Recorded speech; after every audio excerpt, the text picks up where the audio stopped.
Hello, my friends. My name is May. I am a woman, and I am gay. I read these books called Yuri, and I am here to tell about them to you from me.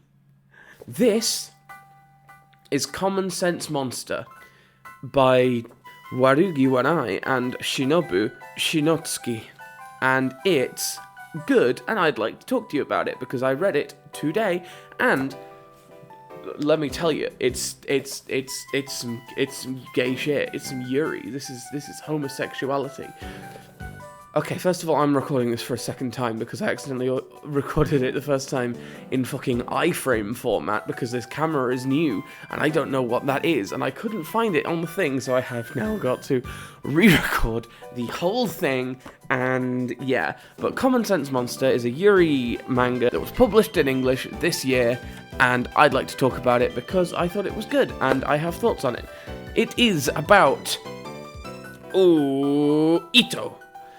It's about Ito. She is a girl who is autistic, in my opinion. That is the way that this presents to me. She really struggles socially. She doesn't really have much of a social life. She doesn't know how to interact with people properly. She doesn't really have much in the way of a support network or social structure. She's very much on her own, and she is monstered. Literally, there's her classmates are like, she's a monster, what's wrong with her? It's really mean, actually, but, you know, I remember how school was. Sometimes kids are just like that. And then she meets Takahashi, who is well, she doesn't meet her, no, she's more aware of her. She's a girl in a class. She's kind of a people pleaser, bit of a all-rounder. Everyone likes her. Nobody's really got any issues with her. She's just nice, you know? She's just nice.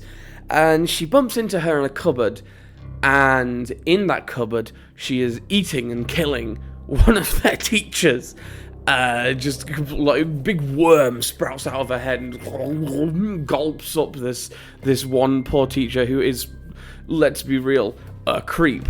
And instead of being like, oh god, there's a monster, oh good god, a man just died, I'm frightened and scared and confused and probably really traumatized for the rest of my life. Ito is already traumatized for the rest of her life, and by being socially ostracized by every single person around her. So instead she's like, oh my god, everyone says I'm a monster and I'm trying to be human. But you are a monster trying to be human, and you're really good at it. So, can you please teach me how to be a monster? No, how to be a human? How to be a thing? I think there's something a little bit gender about this, right? There's a reading of it I could see, which is really transphobic in that it's about a monster pretending to be a girl, luring in girls, whatever. You know, there is a turf reading of this book. I'm choosing not to interpret it that way, because why would you, frankly? That's just mean and cruel and nasty and fucked up, and honestly, a little bit weird. You should probably get that looked at in your head, or maybe some kind of fungus. But yeah, no, learning to be a person is something that kind of is a little bit, you know, gender, and she's like, wow, you do it flawlessly, you do it effortlessly, can you please teach me how to be a thing? And she's like, oh, beans, I've just thrown the fucking thing on the ground. Oh god, and there goes the light. Sorry, sir. Completely lost my train of thought. Oh, fuck.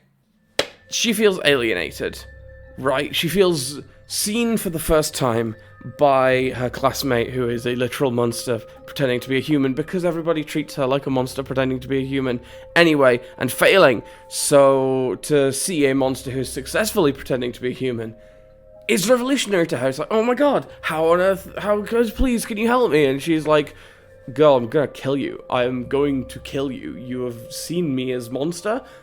I can't have that. I gotta kill you now, you know? You gotta die. I have to kill you.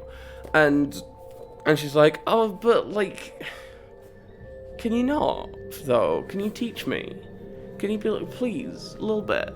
And thus shenanigans occur. It's kind of also about how vulnerable people are, vulnerable people in a neurodivergent sense are vulnerable to abuse and being taken advantage of by predators. Usually predators is in more of a general kind of metaphorical sense, but in this she's actually like the sandworm from Dune. She's a big worm monster that sprouts out of the back of this girl's head and is wearing a child as a skin suit like the Slitheen. Whoops. Zip, whoops.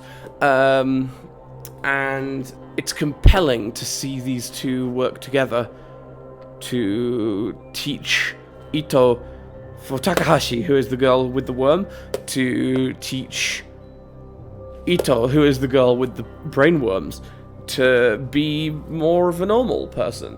And then obviously, since this is Yuri, they get closer together, they make friends-ish. Takahashi's pretty convinced that she's not friends with her. She's pretty convinced, she's like, no, I don't find anything cute. I don't even like cats, she says. And that's, and is kind of, she does some introspecting, but she's in denial about the fact that she does actually care about her new friend. And Ito very obviously massively crushing on her. Like, I'm sorry, there's these like scenes of her, where she's like fully just blushing massively at everything she does. Look at that blush. But the thing is, Ito's not completely stupid. She's also like, she is completely socially inept, mood, frankly. But she's not dumb. She can, like, she is able to imply things. She just doesn't really have much of a filter or an understanding of social cues. It's also a bit relatable in that she kind of has a bit of the whole passive suicidality thing going on. Like, this is a very common thing among like trans girls. She doesn't care that Takahashi is going to kill and eat her. She doesn't care that she is going to be murdered. She cares that she is going to be murdered before she has become a real person, before she has grown and changed and learned how to fit in and experienced the joy of friends and community. She is not really all that fazed by the fact she is in mortal peril every time she hangs out with her new friend, because it is the first time she has had a friend, and honestly that's kind of sad, and I see that in a lot of early out trans girls, and it made me sad a little bit. It made me feel like, girl, you gotta stop doing that. But like, this is toxic Yuri, but it's Yuri. She is developing feelings for her. Takahashi does like Ito. Don't get me wrong. Like, I've only read volume 1. I don't even know if more volumes are out in English. But it is leaning towards the way of she's in denial about her own feelings for her classmate and also future prey that she's planning to eat and kill for food and survival. Also, Slender Man's in it. The fucking Slender Man shows up. Why does the Slender Man show up? That's the goddamn Slender Man. That's fucking Slender Man. Why is he here? Like, he even gets, like, directly name-dropped. This isn't actually the Slender Man. There is a Slender Man, but the Slender Man, but he's like, yeah, I'm as big as the Slender Man right about. The Slender Man's here. Slender Man. What the fuck? So ultimately, do I recommend Common Sense Monster by Warugi Wanai and Shinobu Shinotsuki? Yes, I do. I enjoyed it. I think it's good. I think it's compelling. It's toxic as fuck. It's Monster Yuri. People really like Monster Yuri. It's been a good year for Monster Yuri. That adaptation of This Monster Wants to Eat Me. Mwah. good stuff. But kind of similar premise to that as well. If you liked This Monster Wants to Eat Me, this kind of works as an iteration of that, playing on different themes, playing on different stuff. Ito is like the protagonist of This Monster Wants to Eat Me, but instead of being a depression trauma girly, she is an attention-starved BPD girly who just wants any drops of approval and attention she could possibly get, because nobody is giving them to her, because she does not know how to talk to others and relate to others on a human, interpersonal basis. But yeah, no, I think it's good. I think I would recommend it. The art is really nice. Like, I showed you the Slender Man before, but it's very detailed, it's very nice, the paneling is well done.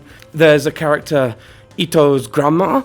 It's quite funny. She's basically, her character design is, what if Noriaki Kakyoin from fucking JoJo Part 3 was a grandma? I gotta show you this. She's got the hair thing. That's Kakyoin from JoJo. What the fuck? Why is she a grandma now? So do I recommend it? Yes. Yeah, I mean, I like anything about like weird girls learning to love other girls who are weird in different ways. That's dear to my heart, because I am a weird girl, and I also love other weird girls who are weird in other ways. And I'm so sorry my voice is getting crunchy as hell, because I've got a bit of a cold, and I'm gonna go and eat some licorice pellets now, because I'm going to die.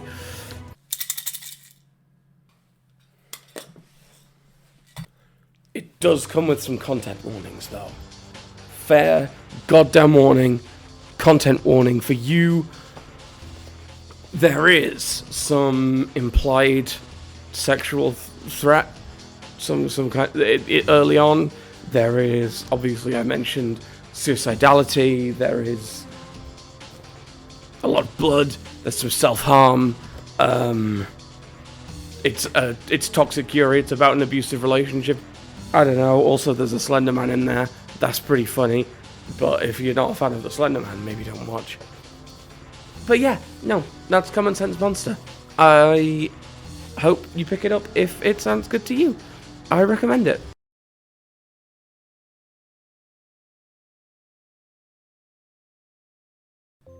Okay, here's the afterword, I guess. I'll probably put some credits over this bit or whatever.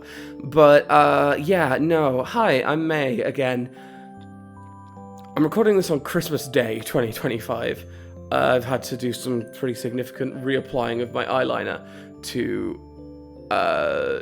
because I've been crying a lot. And Christmas is a kind of traumatic time of year for me. I don't deal well with it. It's actually been really, really inconvenient. Yeah, no. I'm hoping I'll make some more stuff. ANIMAE is usually the segment that I do on my radio show, where I talk about anime, and my name is May. For various reasons, I am hoping I can do other creative things than just the stuff associated with that station. Oh my god, that's so embarrassing. I've been wearing this jacket inside out the whole time. One sec. God, that's really embarrassing. Oh, Jesus Christ. Well, fuck it, you know? I don't make these for anyone else at the moment. I make them for me. Also, yes, I stole the eyeliner witch hat combo from fucking the rabbit that made Nightmare Cart. So sue me. It's a different kind of witch hat. It's floppier. I made it myself. It's a lot more patchwork. The eyeliner's slightly different. I could justify it. I swear, I'm not just a complete style plagiarist from the rabbit that made Nightmare Cart.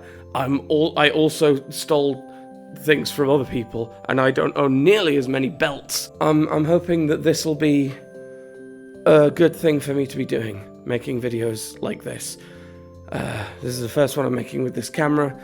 It's the first one I'm making in this room. I've moved out, and like I say, I do have a cold, so my throat's a bit crunchy at the moment, and that is not going to improve the quality of this video. But oh well. I am now gonna go and I'm gonna eat my big fuck off sandwich I made yesterday. So yeah, if you watched this, thank you. I'm genuinely appreciative. I love attention, and I love to be watched. I love to be acknowledged. And by watching this, you've done that. So thank you. You made a little number go up on YouTube, and that's given me a little dopamine hit. So cheers for that, you rube. Ha ha ha ha! You stupid fucker.